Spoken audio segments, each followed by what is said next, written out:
করা হয় যে ফরজ ওয়াজিবগুলো আদায় হয়, ফরজ ওয়াজিবগুলো ঠিক মতো সযত্নে আদায় করা হয়, আর গুনাহ থেকে বাঁচে মানুষ, আর কাউকে কষ্ট দেয় না, কারো উপর জুলুম করে না, কারোর সঙ্গে অসদাচার করে না, কাউকে লাঞ্ছিত করে না, কারো হক নষ্ট করে না, তাই না? তো ফের এই তালবে ইলমের জমানাতে সে একদিকে আলেম হলো আর একদিকে একদম আল্লাহওয়ালা হয়ে গেল। এখানে আলেম বলতে ওই আলেম যে মানে কিতাবাদি পড়ে, আল্লাহওয়ালা মানে যে ওলি আল্লাহ হয়ে যায়, কিন্তু প্রকৃতপক্ষে আলেম বলেই থাকে যে কিতাবের মানে আসমানি ইলমেরও আলেম, সঙ্গে আমলি জীবনও আছে। ইসলামের পরিভাষা আলেম তাকেই বলে, কিন্তু আমাদের সমাজে প্রচলিত নিয়মে এখন আলেম হলো যে দাওরা হাদিস পর্যন্ত পড়ে, উনি আলেম মানুষ, তাই না? কিন্তু লেনদেন সহি না, অথবা কারো হক নষ্ট করে দিল, জুলুম অত্যাচার করলো, অথবা গুনাহে লিপ্ত থাকলো, তারপরও তাকে আলেমই বলা হচ্ছে, কিন্তু আল্লাহর কাছে সে আলেম গণ্য হবে না। আল্লাহ পাকের কাছে আলেম হলো ওই মানুষ, ইন্নামা ইয়াখশাল্লাহ মিন ইবাদিহিল উলামা, যে এলেম আছে, সঙ্গে আল্লাহর ভয় বলা জিন্দেগি আছে। আল্লাহ পাকের ভয় দ্বারা সর্বক্ষণ তার জীবন নিয়ন্ত্রিত এবং পরিচালিত। আল্লাহ পাকের ভয় দ্বারা নিয়ন্ত্রিত, আল্লাহ পাকের ভয় দ্বারা পরিচালিত জীবন। তো যার মধ্যে থাকবে ইলমের সাথে, জাহেরি ইলমের সাথে এই জিনিস থাকলে তখন তিনি আলেমে দ্বীন গণ্য হন। আল্লাহ পাক সেরকম আলেমে দ্বীন আমাদেরকে বানান। আমাদের দ্বীনি মাদারিসগুলোর মধ্যে যে মেহনত হয়, এটা পৃথিবীর কোথাও নাই। হযরত কিয়ামুল উম্মত মুজাদ্দিদুল মিল্লাত মাওলানা শাহ আশরাফ আলী থানভী রাহমাতুল্লাহ আলাইহি বলতেন যে পৃথিবীতে এই দ্বীন জিন্দা আছে উলামায়ে দ্বীনের কারণে, আর উলামায়ে দ্বীন তৈরি হচ্ছেন এই মাদ্রাসাগুলোর মধ্যে, তাই না? হুবহু এই কথাটা তো হযরত কিয়ামুল উম্মত বলেন নাই, এটা হযরতের কথার ব্যাখ্যা প্রসঙ্গে আমি বললাম। হযরত কিয়ামুল উম্মতের কথাটা ছিল এই, হুবহু হযরতের কথা যেটা ছিল হলো যে প্রতিটি দ্বীনি মাদ্রাসা আল্লাহর দ্বীন রক্ষার এক একটা দুর্গ। সেনাবাহিনীর দুর্গ দেশ রক্ষা করে, এক দ্বীনি মাদ্রাসাগুলো আল্লাহ পাকের দ্বীন রক্ষা করে।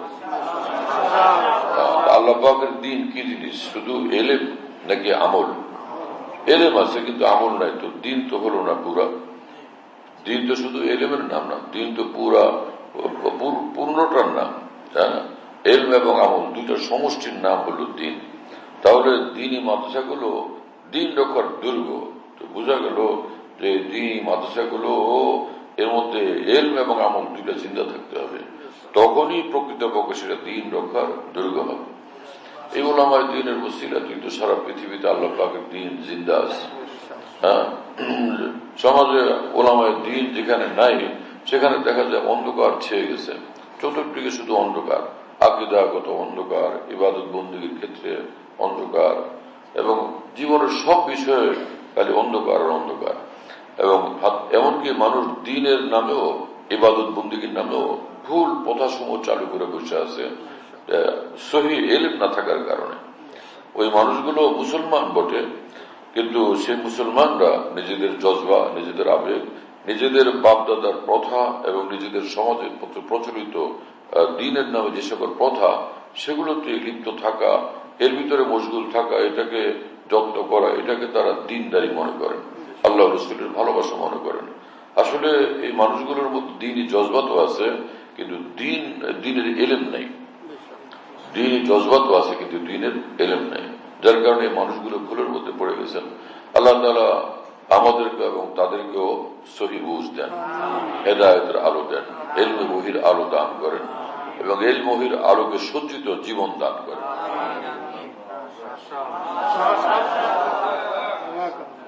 আমরা কোরআন হাদিস পড়ি বটে, কিন্তু অধিকাংশ ক্ষেত্রে দেখা গেছে শুধু তরজমা পড়া হয়। দ্বীনের যে সহিহ বুঝ এবং গভীর বুঝ, এটা হয় না, এটা হয়ে ওঠে না। আমানু ঈমান আনলো, আমিলুস সালিহাত নেক আমল করলো, খালাস। কিন্তু আমানু কি জিনিস আর আমিলুস সালিহাত কি জিনিস?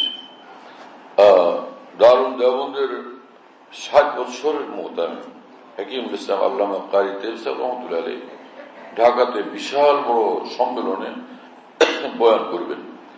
সারা ঢাকা, সারা দেশের বড় বড় উলামা, মুহাদ্দিসিন, সেই জমানার বড় বড় আলেম মানুষ সব তারা ওই একত্রিত হলো টাকাতে। পুরানো পল্টন তখন ছিল বিশাল মহা জনসভার এই জায়গা।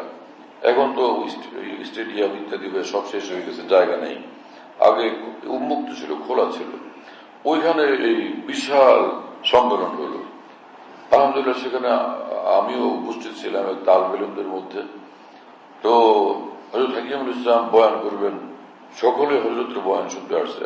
আর হযরত যখন বয়ান করতেন মানে উলুম আর উলুম, এলেম আর এলেমের মুষলধারে বৃষ্টি হইতে থাকতো।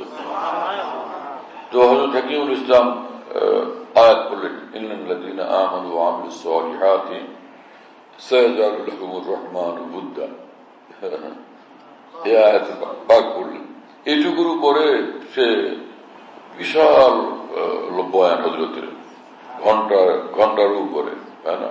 লম্বা সময়, কত মনে হয় 1.5-2 ঘন্টা হবে। সব ওলামা চুপচাপ শুনতেছিলেন বয়ান। তিনি ব্যাখ্যা করতেছিলেন প্রথম ইন্নাল্লাযীনা আমানু, এর উপরে লম্বা কথা বয়ান। এরপর তারপরে ওয়ামিলুস সালিহাত, এই দুইটাকে সমন্বিত করে ফের বয়ান চলতে থাকছে। হ্যাঁ, আল্লাহ তাআলা আমাদেরকে সহিহ ইলম দেন, আমল দেন। ইলমের গভীরে পৌঁছার জন্য তরিকা হলো যে আরবি ভাষার উপরে দক্ষতা অর্জন, মানে আরবি গ্রামার যেটা নাহউ সরফ সেটা অর্জন করা, আরবি সাহিত্য যেটা যে আদব লোগা সেটাও অর্জন করা, সবটাতে দক্ষ হওয়া, এবং সাথে মেহনত করে সে ইলম অর্জন করবে। এই সাথে দরকার যে তার মধ্যে তাকওয়ার জীবন থাকে। আর কামিলিন যারা আল্লাহ ওয়ালা, তাদের সোহবত অর্জন হয়। এই 3 জিনিস যার মধ্যে থাকে, হযরত হাকিম থানভী বলেন কোরআন সুন্নাহর ইলমের গভীরে পৌঁছার আল্লাহ তাকে তৌফিক দিয়েছেন। সে দেখে 2-4-5টা শব্দ, একটা বাক্য, কিন্তু এর গভীরে সে সাগর, মহাসাগর দেখার তাকে আল্লাহ পাক চক্ষু দিয়ে দেন। সেরকম চক্ষু দেন, সেরকম বুঝ দেন। আল্লাহ পাক জাল্লা জালালুহু মানা বলে সেই পথে হাঁটার আমাদেরকে তৌফিক দান করেন। তো বোঝা গেল যে ঈমানের সঙ্গে এরকম একটা জীবন বানানো দরকার। এতক্ষণ যা আলোচনা হলো যে ঈমানের পরে জান্নাতে যাওয়ার জন্য এই জিনিসগুলো দরকার, এগুলো অর্জন হলে তো সে জান্নাতীও হয়, সে মুত্তাকিও হয়, ওলি আল্লাহ হয়। সে জান্নাতে যাওয়ার শর্ত পূরণ করলো, সে একদম মুত্তাকি হয়ে গেল, ওলি আল্লাহ হয়ে গেল, তাই না? এই যে ঈমানের সঙ্গে নেক আমলের এই সুবিস্তৃত জীবন, এটা সংক্ষিপ্ত নাম হলো তাকওয়া। সংক্ষিপ্ত নাম তাকওয়া। তার মধ্যে তাকওয়া যার মধ্যে থাকে তাকে বলে মুত্তাকি। হযরত হাকিম থানভী এর জন্য বলছেন যে কোন একটা মাত্র গুনাহে কবিরা যার মধ্যে থাকবে সে ওলি আল্লাহ হতে পারবে না। সে জান্নাতের পথে একটা প্রতিবন্ধক নিজেই তৈরি করে রাখছেন। এজন্য হযরত হাকিম থানভী বলেন যে রাহিমাহুল্লাহ তাআলা, হক তাআলা तक पहुंचने का यही रास्ता है कि अखलाक रजीला जाते रहे, हमीदा पैदा हो जाए, माँ से छूट जाए, गफलत मिन अल्लाह जाते, अब माँ से छूट जाए तो आपकी तौफीक हो जाए, गफलत मिन अल्लाह जाती रहे और तवज्जुह अल्लाह पैदा हो जाए। सुभान अल्लाह बिहम्दि। अल्लाह ताला আমাদেরকে কবুল করেন, তৌফিক দান করেন। ওয়া আখিরু দাওয়ানা আলহামদুলিল্লাহি রাব্বিল আলামিন ওয়া সাল্লাল্লাহু আলা নবিয়্যিল কারীম।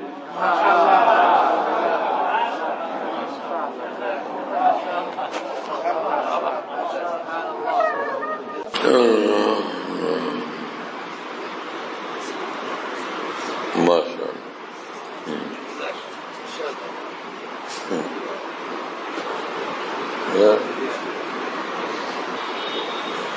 মাগরিবের